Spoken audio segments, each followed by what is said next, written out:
앞으로 나오시죠. 12시 반까지 마음껏 하시면 됩니다. 감사합니다, 목사님. 할렐루야.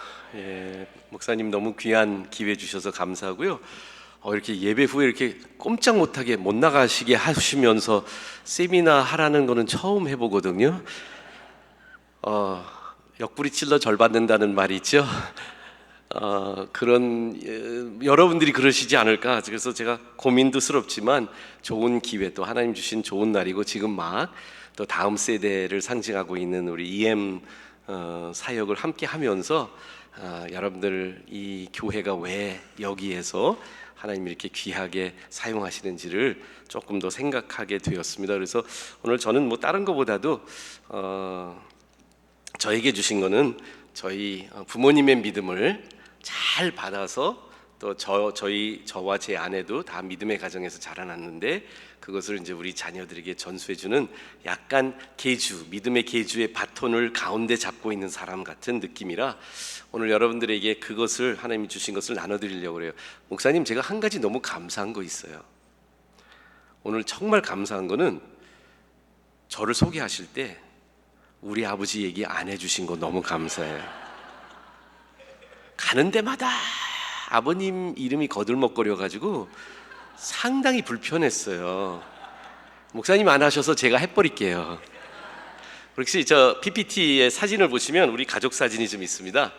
저희 아버님은 김장원 목사님이십니다. 김자 장자 환자 수원에 있는 중앙침례교회 은퇴하셨고요. 원로 목사님이시면서 극동방송을 또 하나님께서 귀하게 맡겨주셔서 지금도 사역하고 계신 분입니다. 혹시 들어보신 분 계세요?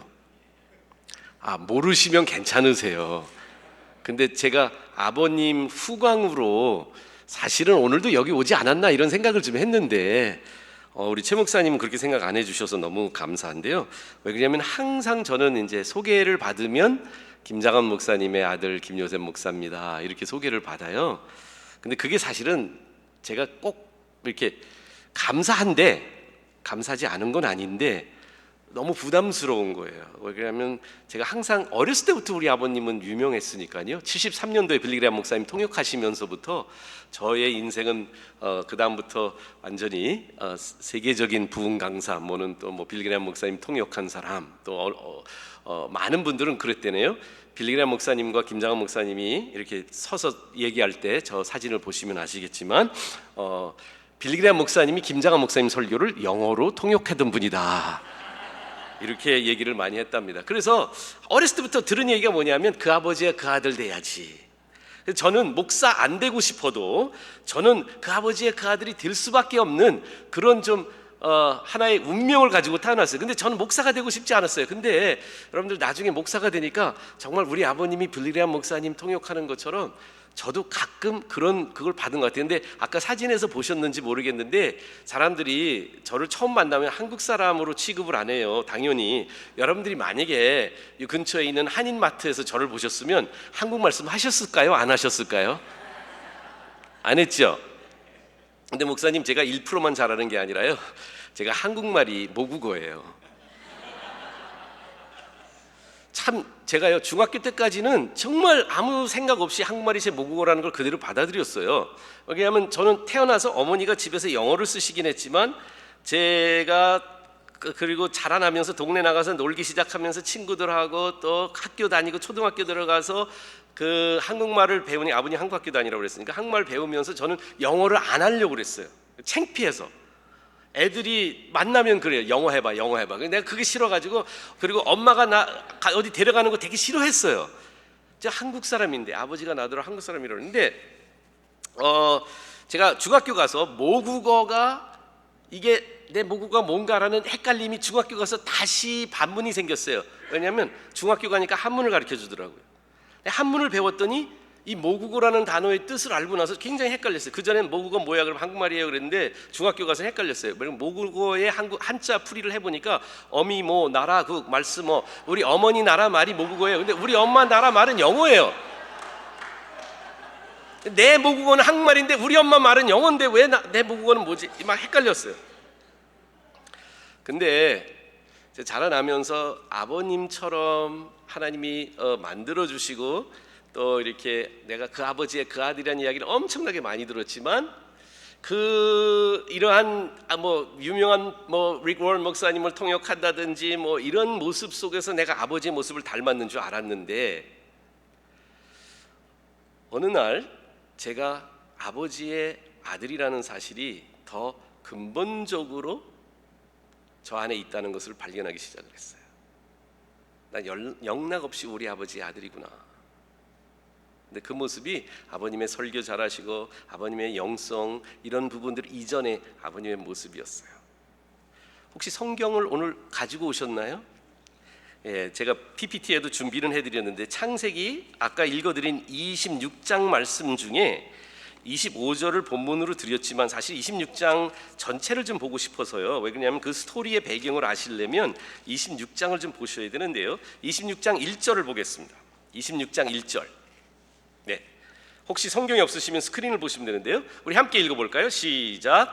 아브라함 때에 첫 흉년이 들었더니 그 땅에 또 흉년이 들매 이삭이 그랄로 가서 블레셋 왕 아비멜렉에게 이르렀더니. 자, 오늘 창세기 26장 여러분들 아직 이제 막 그 본문을 깊이 연구하신 게 아니기 때문에 25절을 읽어드렸을 때는 이삭이 그곳에서 제단을 쌓고 여호와의 이름을 부르며 거기서 장막을 추고 이삭의 종들이 거기서도 우물을 팠더라. 누구의 이야기가 26장의 중심이 나오냐면 이삭의 이야기입니다.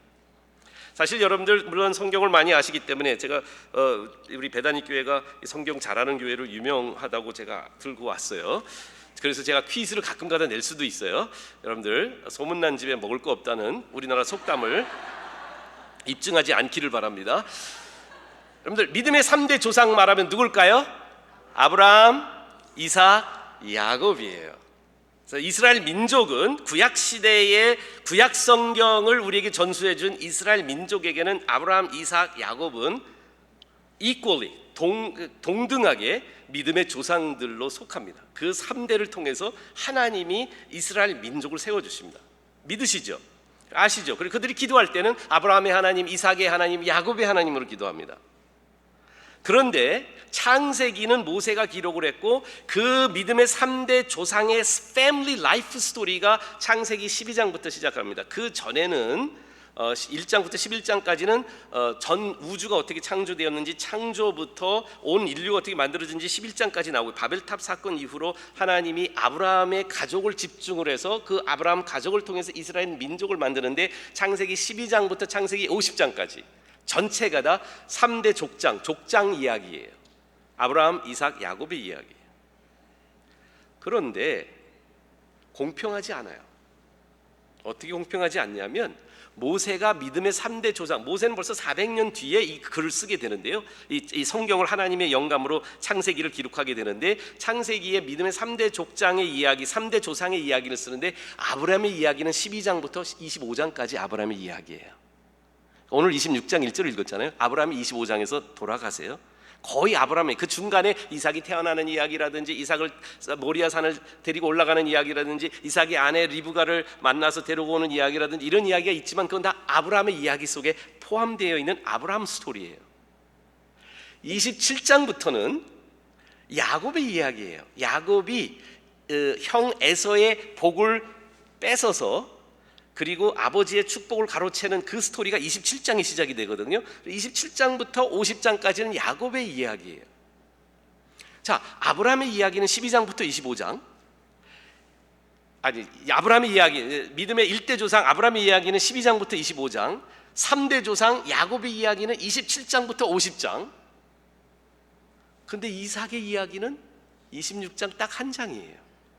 이삭의 라이프 스토리, 아버지 없이 아들 없이 이삭의 스토리로만은 26장 한 장만 해주는 거예요. 호레비 마음은 과부가 한다고요. 저가 이삭의 이야기를 너무너무 제 공감하고 있어요. 제 인생에 아버지 이야기가 절반 이상을 차지하고요. 지금 제가 여기 아틀란타에 온 게 우리 아들이 영화를 만드는데 여기 파인우드 스튜디오라는 데가 있어요. 거기에서 직장을 구했거든요. 얘가 이제 28밖에 안 돼요. 결혼도 안 했어요. 앞으로 스티븐 스필버그 같은 영화 감독이 될 것 같아요. 벌써 뭐라고 그러죠? 뭐는 떡잎부터 한다고? 근데 우리 아들 벌써 유명해질 것 같아요. 우리 아버지와 아들 사이에 저는 이삭 같은 존재예요. 창세기 26장은 다른 사람 얘기가 아니라 제 얘기였어요. 읽는데 제가 창세기 시리즈를 설교를 하다가 창세기 26장에 와서 저는 이삭의 이야기를 보면서 여러분들 성경 읽을 때 어떻게 읽으세요? 대부분 사람들은 어떻게 읽냐면, 저는 설교하는 목사이기 때문에 최 목사님도 이해하시겠지만 성경을 읽으면 자꾸 장로님, 집사님 이런 사람들이 생각이 나. 이 집사는 이 이야기를 들었어야 되는데, 이 장로는 요 말씀이 딱 맞는데. 여러분들 설교 듣다가 아유 그 집사님이 이 설교 들었어야 되는데. 죄송합니다. 침이 막 튀죠. 저 침례교회 목사라 그렇습니다. 근데 그래서 뭐 얘기하다 그랬지? 근데 이 성경을 읽을 때요, 어떻게 읽어야 은혜가 되냐면, 이 이야기는 다른 사람한테 하는 얘기가 아니라 나한테 하는 얘기인데, 이럴 때 그 말씀이 내 인생을 바꿔놓더라고요. 창세기 26장을 읽는데요, 하나님이 보여주세요. 너 이삭 같은 존재잖아.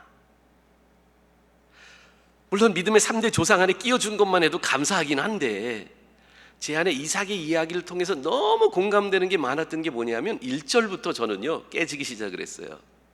다시 한번 1절 슬라이드를 보시면서 제가 말씀을 볼게요. 왜 그러냐면 제 인생이 이랬잖아요. 아니 창세기 26장, 아버지 벌써 25장에 돌아가셨는데, 이 창세기 26장 이삭이 성인이 돼서 이제 어른으로 이제 그가 가나안 땅에 살고 있는데, 가나안 땅에 흉년이 들어서 이삭이 그랄로 내려가요. 거기서 블레셋 왕 아비멜렉에게 이르러요. 그런데 소개가 어떻게 돼요? 아브라함 때 첫 흉년이 들었더니 그 땅에 또 흉년이 들매. 아니 흉년이 한두 번 들어요. 근데 왜 하필 이삭 얘기하는데 아버지 이름을 거들먹거리냐고요. 제가 오늘 최 목사님이 저희 아버지 안 소개한 거를 왜 감사한지 이해하시겠어요? 저는 어디 가도 아버지 이야기가 항상 따르는 사람이에요. 근데요 1절을 그렇게 소개한 이유가 있어요. 1절부터 거의 12절까지가 무슨 얘기인 줄 아세요? 7절을 보여드릴게요. 7절 창세기 26장 7절 슬라이드 제가 보시면서 제가 읽어요. 그곳 사람들이 그의 아내 이삭의 아내에 대해 물어보매 그가 말하기를 그는 내 누이라 하였으니 리브가는 보기에 아름다움으로 그 백성이 리브가로 말미암아 자기를 죽일까 하여 내 아내라 말하기를 두려워하였느니라. 여러분 이 이야기가 누구 이야기를 리마인드 해드리세요? 아브라함 이야기 생각나세요? 제가 왜 그 아버지의 그 아들이라고 했는지 아세요? 마치 쪽집게로 모세가 이삭의 이야기 속에서 고를 게 상당히 많은데, 성령님이 영감을 줘서 모세한테 쓰라고 하는데, 이제 이삭의 이야기 시작하고 쓰는데 드라마처럼 그 장면이 촬영이 되는데, 그동안에 많이 촬영한 장면 중에 우리 아들이 영화를 편집해서 잘하는데요, 많이 버려져요. 촬영한 거에 3분지 2 아니 10분지 9는 다 버리고 10분지 1만 영화에 남거든요. 많이 찍어놓고 줄이는데, 이삭의 이야기 속에서 다 있는데 딱 줄이는데 뭘로 줄이냐면 아내가 누이라고 거짓말한 스토리부터 창세기 26장에 조명하는 거예요. 다음 슬라이드를 보여주시면 창세기 12장에 여러분들 아브라함 이야기가 이렇게 나옵니다. 아브라함이 애굽에 가까이 이르렀을 때 그 아내 사라에게 말하기를 내가 알기에 그대는 아리따운 여인이라. 그 다음 구절이요. 애굽 사람이 그대를 볼 때 이르기를 이는 그의 아내라 하여 나를 죽이고 그대는 살리리. 13절 원하건대 그대는 나의 누이라 하라. 그러면 내가 그대로 말미암아 안전하고 내 목숨이 그대로 말미암아 보존되리라 하니라. 창세기 12장은 애굽에서 흉년이 드니까 가나안에서 흉년이 드니까 애굽으로 피신하는 과정 속에서 애굽에 들어가기 전에 아내가 아름답기 때문에 그 당시에 풍습상 베두인 문화상 만약에 예쁜 여자가 있으면 남편 너무 이쁜 여자가 있으면 그리고 이렇게 이동하는데 만약에 큰 뭐 힘센 그런 왕국에 들어가면 그 왕이 죽이고 남자를 죽이고 아내를 뺏어갈 수 있는 걸 알고 있었던 아브라함은요, 그 문화를 알고 있었던 아브라함은 자기 목숨 살리려고 쫀쫀하게 아내한테 거짓말하라고 그렇게 시켜요.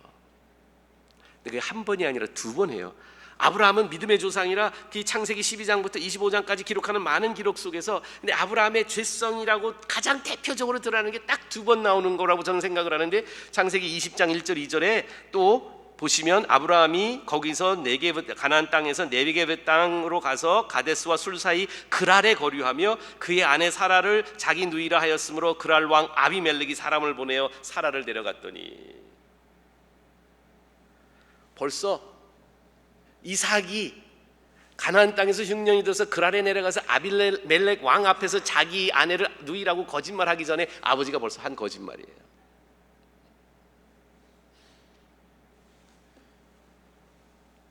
물어봅니다. 남들은 모르시겠지만 여러분들과 제 집안에 숨겨진 아픔들을 들추어 보면 아버지의, 어머니의 죄성들이 우리들한테 물려지지 않았나요? 결혼하기 전에 부모를 보라는 이유가 거기 있지 않나요?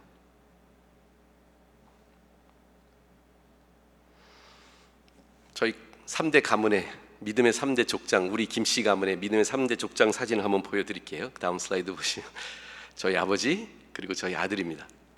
제 아들이 군복을 입고 있습니다. 쟤는 엄마, 제 아내는 미국 교포이기 때문에 미국 여권과 한국 여권을 둘 다 갖고 있어요. 그래서 군대를 가든지 안 가든지 선택할 수 있었어요. 근데 한국군을 갔습니다. 제가 참 저 녀석이 참 애가 좀 약간 이상하게 좀 생각하는 게 있는데요. 뭐라고 그러냐면 우리 가문에 저 아버지 그리고 제 동생이 있는데 다 군대를 안 갔습니다. 아버님은 6.25 동란 때 미국 군인 하우스보이로 일하다가 미국에 이제 입양이 돼서 오셨고요. 근데도 한국 여권 안 버리셨어요. 근데 이제 나이가 다 드셔 돌아가셔서 군대를 안 가셨고, 저하고 제 동생은 영장이 나와서 군대를 가려고 신체 검사 받았는데 그 당시 이게 80년대입니다. 그 당시에는 한국군법상 호녀라는 또 군대를 안 가도 되는 조항이 있었어요. 그래서 소집 면제 대상자가 됐어요. 제가 그래서 저기 예비군 훈련만 받고 그 군대는 안 갔습니다. 근데 아들이 그러는 거예요. 우리 가문에 그래도 군대 가는 남자 하나는 나와야 될 것 같아서 자기가 군대 간다고 그래서 미국 여권, 한국 여권 가지고 군대를 갔어요.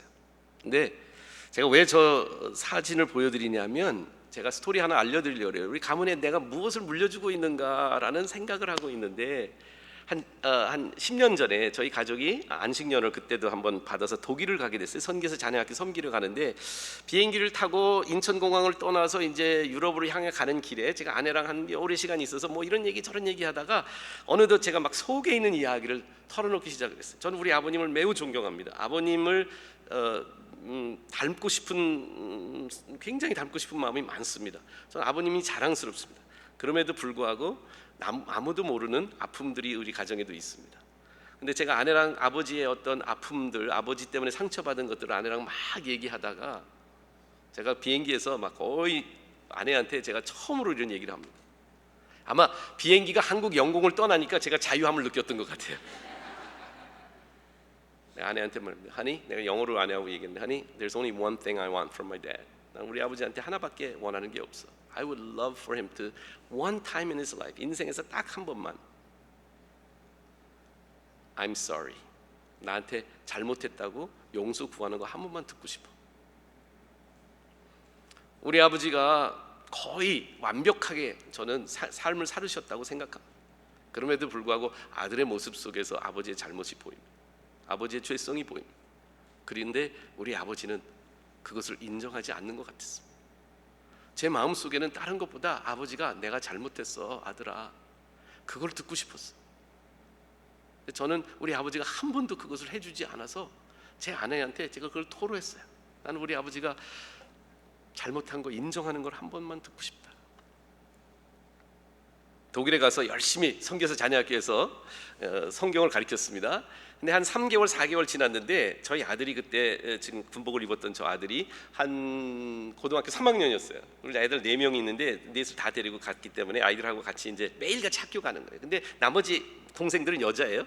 그래서 우리는 알딸딸딸하게 애들을 낳는데 그 다른 애들은 이제 아빠 마음에 잘 들고 뭐 애교도 부리고 그랬는데 이 아들하고 저하고 정말 오랜만에 고등학교 3학년짜리 애가 거의 24시간을 아빠랑 보내요. 같은 학교 가지, 학교에서 또 일찍 파지, 주말에는 아무것도 할 게 없지. 거기 텔레비 다 독일말로 나오니까 영어로 나오든지 한국말로 나오면 볼 텐데 텔레비도 볼 수 없지. 그러니까 아이들하고 가족하고만 시간을 보내는데 이게 여러분들 동물의 왕국이라는 그런 프로그램들을 보시면요, 그런 게 나오잖아요. 이렇게 조금 사자가 늙기 시작하면, 숫사자가 늙기 시작하면 젊은 사자가 이렇게 챌린지를 해요. 계속 이렇게 도전을 해오잖아요. 우리 집에 꼭 그런 현상이 일어나는 거예요. 우리 아들이 나를 맨날 도전하는 거예요. 아버지를 막 도전하는 거예요. 머리 컸다고 이 녀석이 고등학교 3학년짜리가 저는 그래서 그 녀석을 더 윽박지릅니다. 더 압력을 가합니다. 더 야단을 칩니다. 제 강한 논리로 아들을 이렇게 짓밟습니다. 동생들 앞에서 망신을 줍니다. 한 3개월 지났는데 제가 열심히 다음날 수업 준비하고 있는데 밤 한 11시 12시 다 됐는데 아들이 저 수업 준비하는 방으로 들어오는 거예요. 근데 들어오자마자 얘가 막 눈물을 글썽이면서 훌쩍훌쩍이는 거예요. Dad, I have something to tell you. 아버지한테 얘기하고 싶은 거 있어. What is it? I'm busy. Dad, I just have one thing I want from you. 아버지한테 하나만 원한대요. So what is it? I just want to hear you say I'm sorry. 아버지가 잘못했다고 인정하는 거 한 번만 듣고 싶다는 거예요. 근데 주마등처럼 비행기에서 내가 한평생 우리 아버지가 나한테 잘못 인정하는 거 한 번 듣고 싶다고 하는 그 아내한테 한 이야기가 생각이 나는데요. 아들 앞에서요. 내가 얼마나 지금도 후회하는데 그 자리에서 바로 내가 Yeah, Aaron, I'm sorry. I felt the same with you. 그냥 아들하고 공감하고 내가 잘못했다고 인정했으면 좋은데 그 자리에서 그걸 또 못한 거예요. 내가 언제 그랬냐고. 난 항상 잘못을 인정하는 아버지라고 막 얘한테 또. 얘가 그냥 아버지랑 대화가 안 된다고 나가버리더라고. 마음속에 생각을 하는데 내가 우리 아버지 닮았구나. 인정하고 싶지 않은데 내가 우리 아버지 닮았어. 잘못을 인정하지 않는 우리 아버지 모습을 내가 닮은 거예요. 그리고 그냥 몇 개월이 지나가 버렸어요. 어느 날 그 학교에 이제 교장 선생님이 나를 부르더니 이제 6월 초순에 이제 졸업식이 있는데 저더러 졸업 설교를 해달래요.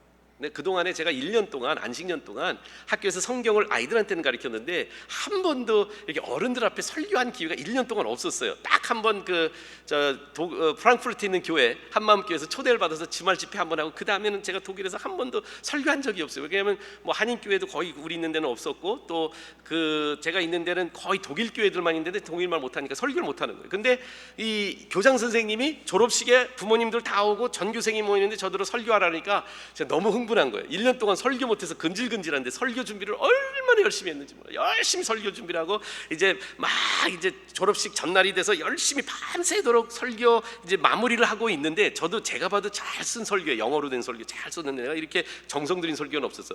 근데 마무리가 안 되는 거 있죠. 막 뭔가 설교가 이렇게 끝이 안 나. 그리고 막 컴퓨터를 몇 번 지웠다가 다시 썼다 지웠다 썼다 그런데 이게 마음에 안 드는 거예요. 뭔가 마음에 평안이 없어요. 근데 설교를 이걸 하지 말라는 느낌이 막 드는 거예요. 그리고 잠들어 버렸는데 새벽 5시에 깨버렸어. 하나님 어떻게 해요? 그러니까 하나님이 그때 막 음성을 하는 거예요. 몇 개월 전 아들하고 했던 그 이야기를 생각나게 하면서 오늘이 네 설교하는 날보다 더 중요한 날 아니냐? 뭔데요 하나님? 오늘 네 아들 졸업식이야. 고등학교 졸업하면 네 아들 집 떠나.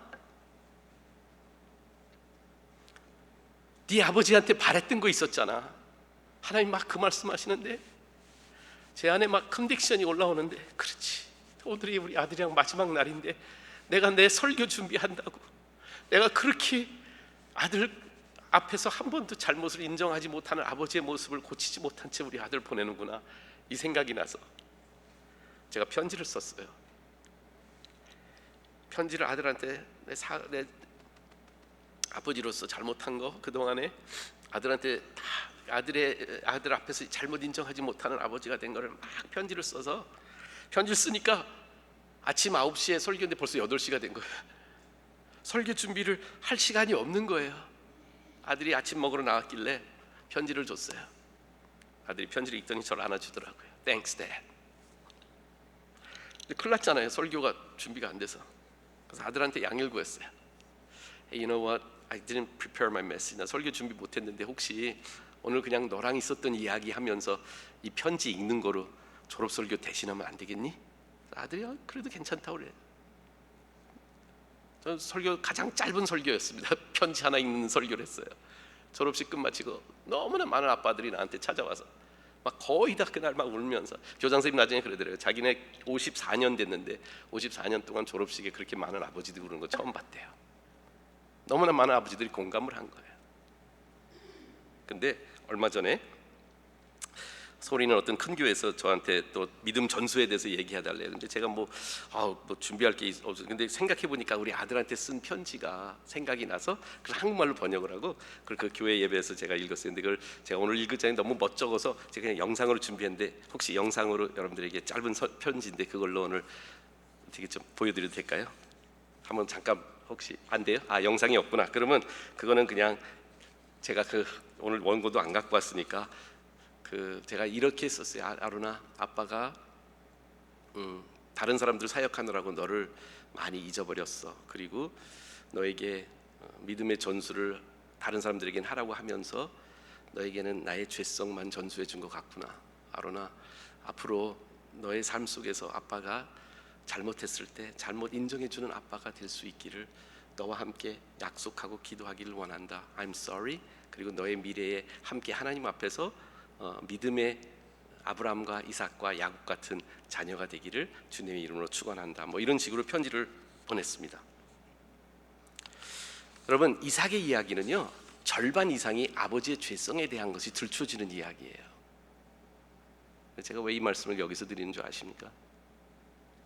여기는 대표적인 한인 교회예요. 가장 빨리 성장하는 교회 중에 하나이기도 합니다.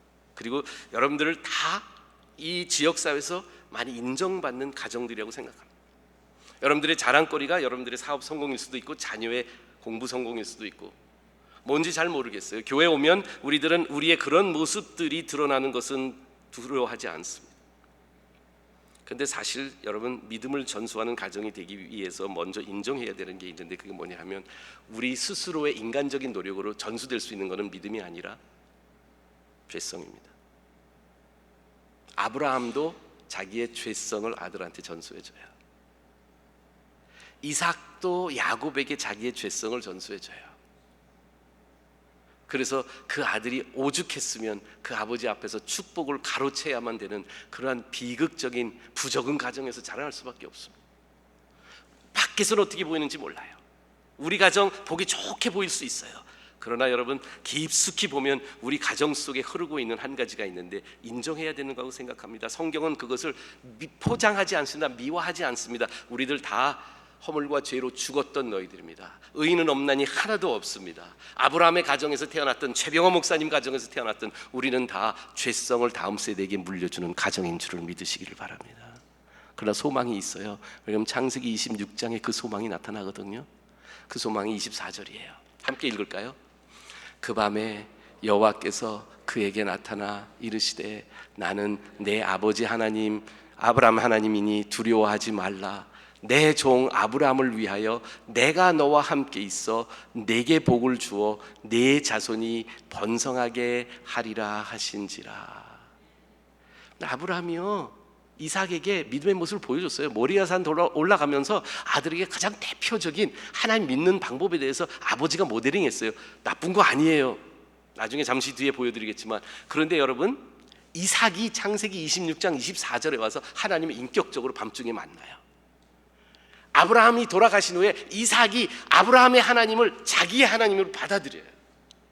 그리고 아브라함의 하나님이 이삭의 하나님이 되는 거예요. 여러분들, 제가 아까 10시 반에 왜 여러분들의 자녀들한테 설교하고 오늘 저녁에 왜 제가 자녀들한테 지금 60이 다 된 사람이 이제는 청소년 사역하지 않는 사람이 내일도 또 털사 오클라호마에 가서 일주일 동안 아이들랑 캠프에 가냐면 제 안에는 이런 마음이 있어요. 부모님의 믿음이 자녀들에게 그냥 자동적으로 밀려지는 게 아니라 기도하고 열심히 우리가 그것을 위해서 하나님의 은혜를 구하지 않으면 우리 아이들이 인격적으로 하나님 만나지 않으면 안 돼요. 여러분들, 우리 착각하지 맙시다. 우리 한국교회에 이런 게 있어요. 막 교회에서 그냥 교회에서 자라났다고 그러죠. 그렇죠? 그래서 우리 모태신앙이라는 말 들어보셨어요? 모태신앙? 여러분들, 모태신앙에는 한국교회만 있는 단어인 거 아세요? 제가 어디 미국에 왔다가 한국 장로님이 간증한다고 그래서 제가 모태신앙입니다, 미국 교회에다 번역하라는데 그게 번역이 안 돼요. 영어로 모태신앙이라는 단어가 없어요. 모태 교인은 돼요. 근데 모태 신앙은 없는 거예요. 어머니 뱃속에서 어떻게 믿음을 가져요? 근데 우리 한국 교회가 모태 신앙인 단어로 헷갈리게 하는 거예요. 무슨 얘기냐면 어머니 뱃속에서 교회 나오면 그냥 믿음이 생기는 줄 아세요? 착각하지 마세요. 하나님은 손주가 없으세요. 하나님은 아들, 딸밖에 없거든요. 무슨 얘기나 여러분의 자녀들도 하나님을 인격적으로 만나지 않으면 지옥 갑니다. 부모님이 기도해야 되는 게 뭐냐면 하나님, 나에게 나타나신 하나님이 내 아들, 딸, 내 손주들에게 나타나 주세요. 그 애들이 물려받은 믿음이 아니라 자신의 믿음이 되게 해주세요. 이삭이 그것을 경험합니다. 그리고 25절 보세요. 이삭이 그곳에서 제단을 쌓고 여호와의 이름을 부르고 거기에서 장막을 쳤더니 이삭이 종들도 거기에서 운물을 받더라. 많이 읽었거든요. 대수롭지 않은 구절이거든요. 이게 왜 오늘 본문일까요? 여러분, 저 세 가지요. 파랗게 칠한 거, 제단 쌓기, 장막 치기, 우물 파기, 이 세 가지가요 바로 아브라함이 대표적으로 행위로 믿음을 보여주었던 모습들이에요. 아브라함은 이사 다닐 때마다 제단 쌌어요. 아브라함은 장막에서 거했다고 히브리 11장 9절 10절에 말씀하고 있어요. 아브라함은 이 가나안 땅에서 남긴 거는요, 땅 한 평도 물려주지 못해요. 한 평 소유하지 않았거든요. 근데 우물들을 물려줘요. 우물 파기했어요. 이게 뭘까요? 다음 슬라이드 볼까요? 계속 클릭해 주세요. 그냥 저는 제단은 예배라고 생각을 합니다. 예배의 회복이었습니다. 클릭 계속 하시면 됩니다. 장막은요, 가족관계의 회복입니다. 아브라함은 아내 사라와 그리고 자녀들, 손주들까지 그들을 축복하며 집에서 생활을 했습니다. 우물은 다른 사람들에게 축복의 통로가 되는 거예요. 최근에 돌아가신 고 김영길 한동대 총장님이 즐겨 하는 말씀이 있어요. 공부해서 남주자. 아브라함은 우물 파서 남주는 삶을 살았습니다. 계속 클릭해 주세요. 그냥 넘어갈게요. 제단 쌓기, 가정 또 교회 예배의 회복입니다. 저 빨간 표시되어 있는 데가 어디냐? 아브라함이 이사 다닐 때마다 제단 쌓고 하나님께 예배드리는 창세기에 나와 있는 기록들이에요. 그런데 아브라함이 옮길 때마다 제단 쌓는 걸 이삭이 봤거든요. 근데 창세기 26장 25절에 뭐라고 말하냐면, 이삭이 인격적으로 하나님을 만나고 하나님이 아브라함 너의 아버지 아브라함의 하나님이 내가 이제 네 하나님이 될 거야 하고 인격적으로 하나님 만나니까요, 그때부터 이삭도 제단 쌓기 시작을 하는 거예요. 아버지가 했던 거, 어머니가 했던 게 그냥 없어지는 게 아니에요. 어떤 때는요, 여러분들 콩나물 시루에 물 뿌려보세요. 물이 없어지는 것 같이 느껴지죠. 근데 어느덧 콩나물 시루가 자라고 있죠. 여러분들 자녀들에게 날마다 가정 예배 드리시고 새벽 제단 싸시고 여러분들 열심히 집에서 11조를 준비하시고 여러분들이 교회 생활하시는 모습들 우리 애들이 안 보는 것 같죠. 그러나 아이들은 다 그 콩나물 시루에 물 뿌리는 것처럼 그 여러분들의 모습 속에서, 훔쳐본 믿음의 모습 속에서 그 아이들이 인격적으로 하나님 만나게 되면 그 습관들이 우리 아이들한테 다 물려지게 되어 있습니다. 부모님 실망하지 마세요. 아직은 그런 모습들이 잘 안 보여도 기도하십시오. 우리 아이들이 인격적으로 하나님 만나면 그때 가서 엄마 아버지가 섬겼던 하나님을 자신들의 방식으로 엄마 아버지처럼 하나님을 예배하는 아이들이 될 거예요. 다음 슬라이드 보겠습니다.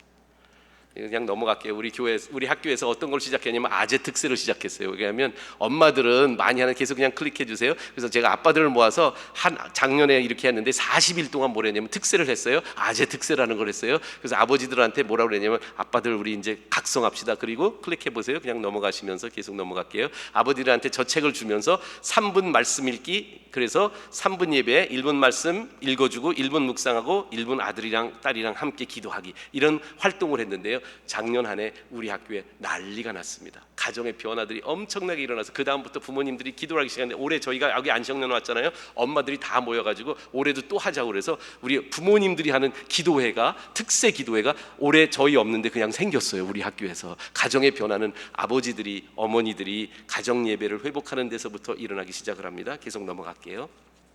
장막 짓기, 아까 히브리서 11장 9절 믿음의 가정으로 회복하는 아브라함의 모습을 우리는 여기서 읽어볼 수 있습니다. 아브라함이 이삭과 야곱과 더불어 장막에 거해서 그는 하나님이 계획하시고 지으실 터가 있는 성을 바랐습니다. 계속 넘어가겠습니다. 이 회복된 부부관계 그리고 자녀관계가 저는 여러분들 믿음의 유산을 전수해 주시는 가장 중요한 역할 중에 하나라고 생각해요. 아브라함과 사라의 모습이 이삭과 리브가의 모습으로 전수됩니다. 여러분, 한인 문화 속에서는 부부관계를 그렇게 중요하지 않게 여기죠. 부모 자식 관계가 생기는 후부터는 부부관계가 없어집니다. 근데 미국 교회에서 배울 거 딱 하나 있어요.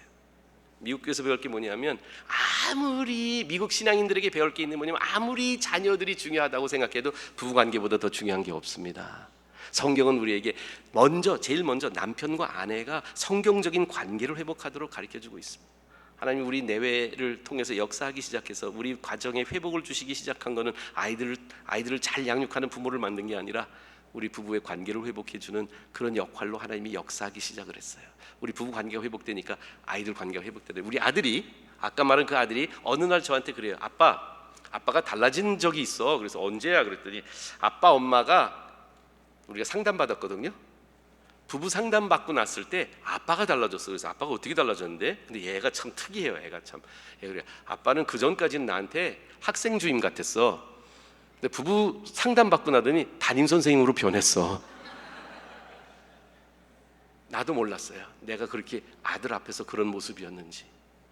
근데 내가 아내와 관계가 회복되니까 우리 아이들을 학생 주임처럼 엄하게 하던 사람에서 담임 선생님처럼 돌봐주는 아버지로 어느덧 내가 바뀌는 모습을 보았습니다. 계속 슬라이드 이제 거의 다 마무리될 때가 됐는데요. 이거 그냥 넘어갈게요. 그 시간이 많이 없어서 그냥 넘어갈게요. 애굽과 갈대아 우르의 대표적인 공동점이 하나 있어요. 뭔지 아세요? 갈대아 우르 지역이 바벨론 지역이잖아요. 오리지널 바벨론 지역인데 그 바벨론 지역에는 이게 바벨탑의 그 전조라고 바벨탑의 그 모습들이라고 생각하는데 이 지그라트라는 게 있어요. 여러분들 사회 시간에 배웠을 거예요. 그러니까 바벨론 이쪽에서부터 이 약간 이 아브라함의 저니가 초생딸이라고 하죠. 이 Fertile Crescent라고 하는데 그래서 이 갈대아 우르에서 75년 살고요. 그리고 가나안 땅에서 이제 나머지 인생을 사시는데 아브라함이 그 사이에 애굽을 내려갔다 왔다 갔다 합니다. 근데 이 양대 문맥의 근거지 고대 문명의 시작점을 가보시면 둘 다 높은 탑들이 그 지평선에 보이는 가장 대표적인 건물들이었어요. 한쪽엔 피라미드, 한쪽엔 지그랏. 아브라함이 자라나면서 그 시대의 문화가 그에게 가랑비에 옷 젖듯이 가르쳐줬던 문화의 메시지가 뭔지 아세요? 성공하고 돈 많고 이 세상에 이름을 남기려면 탑 쌓아. 바로는 피라미드를 쌓지 않냐. 리더가 되면 지그랏을 바벨탑을 쌓는 게 아니냐. 우리의 문명의 자랑거리는 탑 쌓기가 아니냐. 이것을 그는 강화돼서 배웠습니다. 여러분들 미국 와서 한국에서 여러분들 뭘 배웠습니까? 여러분들 돈 많은 것, 성공하는 것, 좋은 대학 들어가는 것, 그리고 큰 집에 사는 것, 좋은 자동차 운전하는 것, 사람들 많이 아는 것, 이것이 이 세상에서 성공하는 가치다. 크리스천들이든 비크리스천들이 똑같은 가치를 가지고 살아가지 않습니까? 애굽의 문화처럼 바벨론의 문화처럼. 아브라함은 어떻게 했어요? 그걸 다 보는데 가나안 땅에 들어와서 딱 한 가지 합니다. 뭐 하는 줄 아세요? 다음 슬라이드를 보여드릴까요? 아브라함이 한 거는 아브라함과 이삭과 야곱이 다 하는데요. 우물 파기를 합니다. 우물을 생각해 보셨어요? 이 우물은 가나안 땅에서 우물 파는 거 바보짓이에요. 왜 그러냐면 우물을 파봤자 문제가 많은 게 보통 물이 안 나오기 때문에 엄청나게 깊이 들어가서 돈을 많이 들여야 돼요. 아브라함 같은 부자가 아니면 우물을 못 파요. 돈과 시간과 정력을 많이 투자해야 되는데 문제는 파놔도 문제예요. 왜냐하면 남들이 다 마셔버려. 공유해야 돼. 이 개인 소유가 될 수가 없는 거예요. 물은 개인 소유가 아니에요. 그래서 이 베두인들이 주로 하는 게 뭐냐면 물 떨어지면 이동을 하면서 그 물 있는 곳으로 찾아가는 것이지 우물 파는 거는 안 하는 문화예요. 그러니까 저건 굉장히 이질적인 문화예요. 거기서 우물 파는 건 바보짓이에요. 그런데 창세기 26장에 보시면 아까 아브라함의 이야기 속에서 그 아내를 누이라고 거짓말한 거 외에 창세기 26장의 나머지 이야기 속에 남아있는 이삭의 스토리가 뭔지 아세요? 우물 팠다는 얘기만 계속 나와요. 우물을 5번씩이나 옮겨서 파요. 우물 파기, 우물 파기, 우물 파기. 바보짓해요. 여러분, 저는 한인교회에게 가장 드리고 싶은 말씀이 있어요. 여기서 성공하신 한국 분들에게 드리고 싶은 말씀이 있어요. 공부해서 남주고요. 돈 벌어서 가지고 가지 마세요. 성공을 인생의 목표로 삼지 마십시오. 내가 누리고 내가 먹고 내가 즐기는 것이 내 인생의 전부라는 것은 세속적인 가치관입니다. 아브라함이 애굽과 바벨론 문화권 속에서 가나안 땅에서 믿음의 가정을 이루었던 가장 중요한 모습이 뭔지 아세요? 우물 파다가 죽었어요. 그리고 그 우물에서 남 좋은 일만 하다가 끝났어요. 근데 그거를 자녀들한테 물려주세요. 하버드 법대 보내시는 거 반대하지 않아요. 공부 잘하면 보내주세요. 법대 나온 자녀가 선교지 간다고 한다면 반대하지 마시고 축복해 주세요. 의대 보내주세요. 근데 의사로 나와서 가장 좋은 병원에서 제일 큰 봉급 받고 나는 일하지 않고 난 아프리카 가서 모금하면서 가난하게 살면서 의사로 살아가겠습니다 하는 자녀가 나오도록 기도하세요. 우물 파는 인생, 남 좋은 일 하는 인생이거든요. 아브라함과 이삭과 야곱이 그 세 가지를 다 전수해요. 제단 쌓고 장막에 거하고 우물을 파요. 어떻게 하냐고요? 다음 슬라이드 보여드릴게요. 요한복음 4장에 가니까 이 말씀이 나오더라고요. 6절에 야곱의 운물이 있었어. 예수님 당시 예수께서 길 가시다가 피곤하시면서 운물 곁에 그대로 앉았는데 6시쯤 됐는데 누가 나타났냐? 사마리아 여인이 물 길러 왔다가 예수님께 물 달라고 해요. 이는 제자들이 먹을 걸 사러 동네에 들어갔어요. 그런데 그 운물가의 여인들, 다음 슬라이드를 넘겨주세요. 예수님이 클릭해 보세요. 거기서 형식적인 예배를 가지고 이야기하지 않아요. 그 여인의 깨어진 가정에 대해서 얘기하지 않아요. 그 사마리아인과 유대인의 인종 차별에 대해서 이야기하고 있지 않아요. 그런데 그 예수님이 그 운물가에서, 누구의 운물가? 야곱의 운물가에서 아브라함과 이삭과 야곱이 한 3가지를 다 회복하고 계세요. 형식적인 예배를 진정한 예배로, 깨어진 관계를 올바른 관계로, 그리고 그 여인이 남조인하는 사람이 될 수 있도록 예수님이 그 여인에게 자선을 베풀어 주세요. 야곱의 운물이 예수님 당시에 다시 살아납니다. 마지막 예수님의 말씀, 우리의 말씀이 되기를 바랍니다. 여인에게 한 말이죠. 내가 주는 물을 마시는 자는 영원히 목마르지 아니하리니 내가 주는 물은 그 속에서 영생하도록 솟아나는 샘물이 되리라.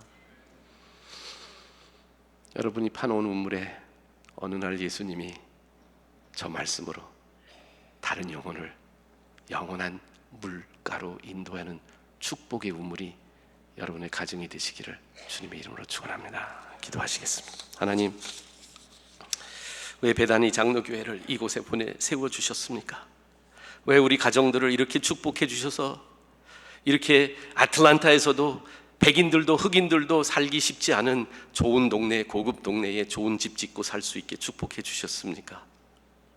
하나님, 한 세대 만에 이렇게 할 수 있는 것, 한국 사람들의 긍지가 세고 눈치가 빠르고 세상 살아가는 방법이 똑똑해서가 아니라 하나님의 은혜임을 인정하는 저희들 되게 하여 주시옵소서. 그리고 이 모든 축복, 가정의 예배를 회복하며 부부의 관계를 회복하며 주변에 있는 사람들에게 축복의 통로가 될 수 있는 가정들로 세우기 위한 하나님의 섭리임을 깨닫는 저희들 되게 하여 주시옵소서. 감사드리며 예수님 이름으로 기도드리옵나이다.